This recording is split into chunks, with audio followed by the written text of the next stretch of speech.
इंदौर के मुख्यमंत्री डॉक्टर मोहन यादव की मंशा और शासन के निर्देश अनुसार आज गांधी हॉल में विक्रमोत्सव के तहत सूर्य उपासना और सम्राट विक्रमादित्य पर नाटक का मंचन किया गया।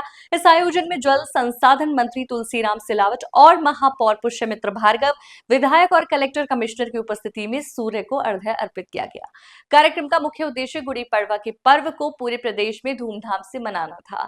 जैसा कि मुख्यमंत्री की योजना के तहत पूरे प्रदेश में ये पर्व बड़े धूमधाम से मनाया जा रहा है। इस अवसर पर लोगों को सूर्य उपासना की महत्वता के बारे में जानकारी दी गई और सम्राट विक्रमादित्य के जीवन पर आधारित नाटक का मंचन कर उनके योगदान को याद किया गया।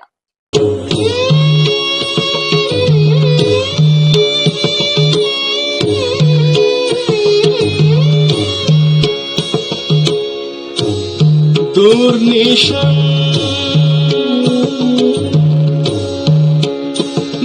आप सभी जो यहाँ नववर्ष की हमारी पुरातन परंपरा को मनाने के लिए एकत्रित हुए हैं, आप सबको भी प्रणाम और नववर्ष की बहुत बहुत बधाई और शुभकामनाएं।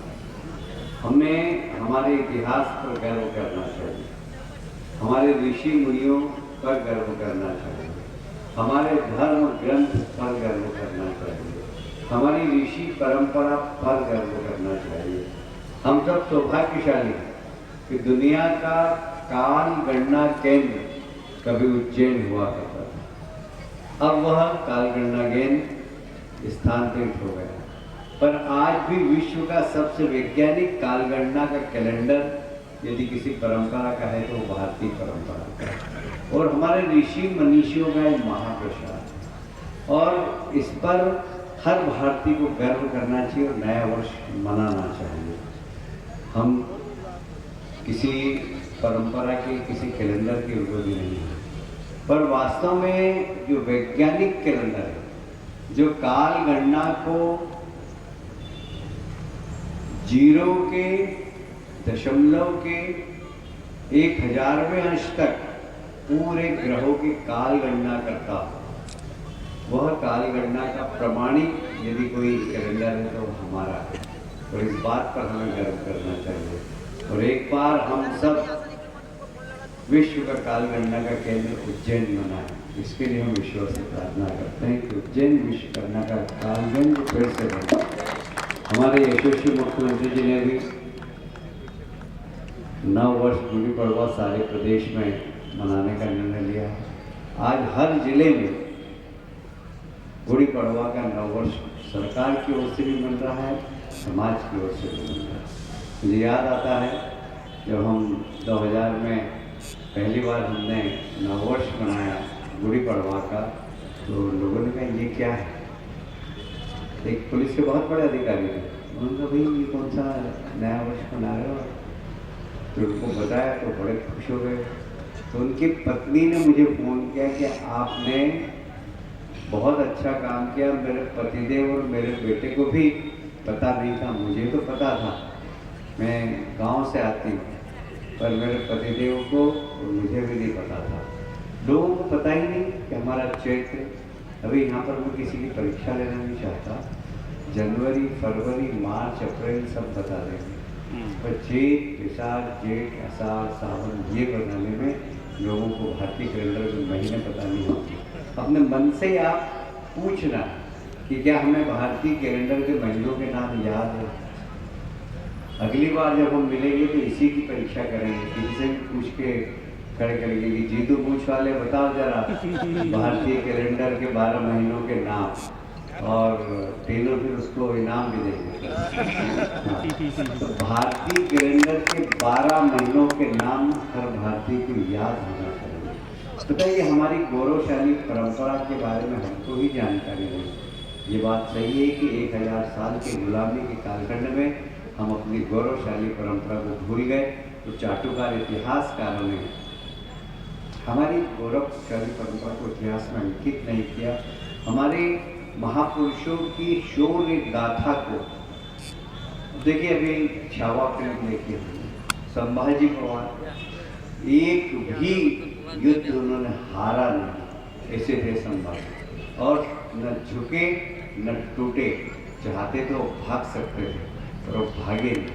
ये सिर्फ 72 लोग थे हमारे, और इसलिए हमारी जो परंपरा है वो बहादुरों की परंपरा है, हमारी परंपरा है, हमारे संस्कार, धर्म, संस्कृति को महान बनाने वाली परंपरा है। और इसलिए हम सब हमारी जो परंपरा है, भारतीय संस्कार है, संस्कृति है, उस पर गर्व करना सीखें। मुझे बहुत गर्व है कि सुबह सुबह 5:30 बजे से आज मैं देख रहा हूँ शहर में लोग घूम रहे हैं, एक दूसरे को प्रसाद बांट रहे हैं, नववर्ष मंगल कर रहे हैं। ये एक युग परिवर्तन है। ये पहले कभी 20 साल पहले किसी को पता नहीं था, पर इस 20 वर्षों में समाज के अंदर एक बहुत परिवर्तन आया, लोगों को पता लग गया है नववर्ष क्या होता है। मैं इस अवसर पर तीनों भाई को बधाई देता हूँ। बहुत अच्छा व्यवस्थित कार्यक्रम करते हैं और उनमें सम्मिलित होने के लिए हमारे शहर के सर्वश्रेष्ठ संत आते हैं, जरा उनके लिए भी ताली बजाएं। राजवाड़े पर हमने शुरुआत की थी इसको मनाने की, अब शंकर जी भी उस संस्था, शंकर जी की संस्था भी उससे जुड़ गई, और नगर निगम और शंकर जी की संस्था दोनों मिलकर राजवाड़े पर भी सुबह सुबह 6 बजे हम सब लोग अर्घ्य देते हैं।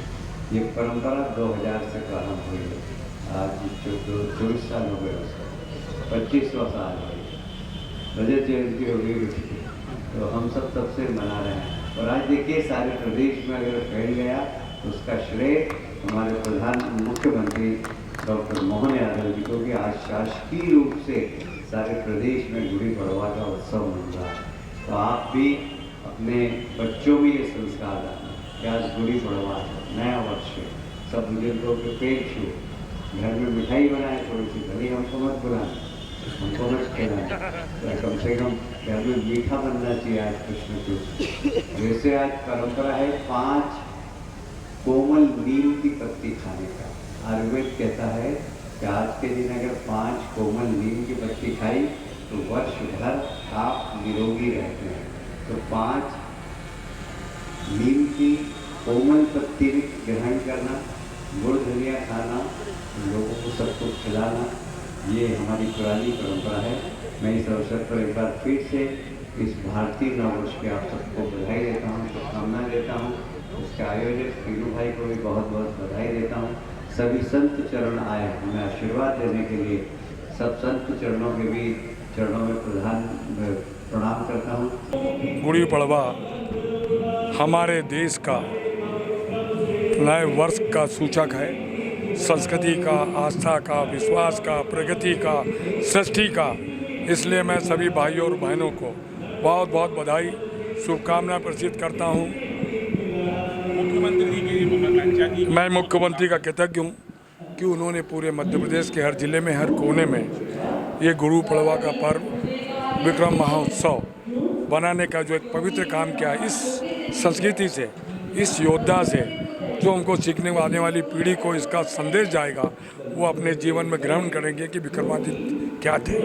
और ये सृष्टि का युग प्रारंभ होता है 2082 का संवत, विक्रम संवत। इसकी मैं आपको सबको बधाई देता हूँ। हिंदू नववर्ष के इस शुभ अवसर पर मध्य प्रदेश के यशस्वी मुख्यमंत्री डॉक्टर मोहन यादव जी ने विक्रमोत्सव मनाने का जो निर्णय लिया है, ये बहुत ही अच्छा निर्णय है और आने वाली पीढ़ी को विक्रम संवत से, नव वर्ष प्रतिपदा से हिंदू संस्कृति के वो मूल भाव जिसने सृष्टि की रचना की और आज तक उसी आधार पर काम चल रहा है, उसको समझने समझाने का काम किया है। मैं मुख्यमंत्री जी का धन्यवाद करता हूं और आपके माध्यम से सभी को हिंदू नववर्ष की बहुत सारी शुभकामनाएं प्रेषित करता हूं।